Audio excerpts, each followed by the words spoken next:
This conversation is powered by Google Illuminate. Check out illuminate.google.com for more. Ever stared at a wall of coaxial cables and felt um, utterly lost? Like choosing the right one is some kind of arcane art? It can be. There's a lot more to it than meets the eye, yeah. Exactly.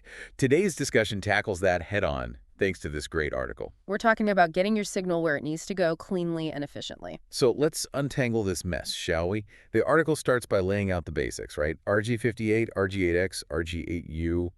What's the deal? Think of it like this. RG58 is your everyday workhorse, good for mobile setups. It's thinner, easier to manage. But not ideal for long runs, I'm guessing? Exactly. RG8X is a step up. Thicker, less signal loss, but still manageable for shorter runs. RG8U is the heavyweight champ, best for those long cable runs where loss really matters. So size matters. Literally. Bigger cable, less loss. Right. The article really hammers home signal loss. It's not something most hams think about deeply, is it? It's crucial. Think of it like this. Every dB lost is half the power. A 3 dB loss means you're only getting half your power to the antenna. Ouch. That's a significant hit. Exactly. And that loss happens on both transmit and receive. Yeah. The article mentions a handy online calculator from Times Microwave.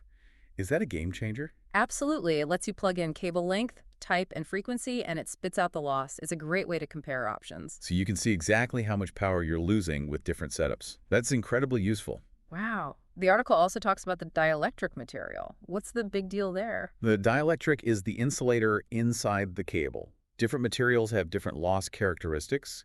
Foam PE, for example, is a lower loss option.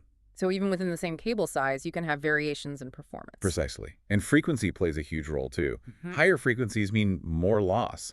A 100-foot run of RG8U at 146 megahertz will have significantly more loss than at 14 megahertz. Yeah, that makes sense. Beyond the basics, there are other factors to consider, right? Like flexibility and shielding. Absolutely. Solid core cables are less flexible than stranded core. Direct burial cables have tougher outer insulation.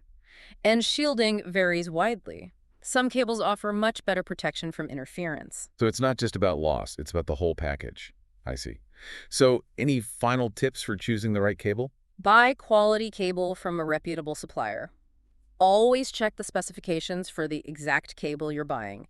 And use that Times Microwave calculator. Solid advice. It's all about matching the cable to your specific needs and operating frequency. Good point. This has been a fantastic discussion. It's amazing how much detail goes into something as seemingly simple as a coaxial cable. It's a critical component of any ham radio setup.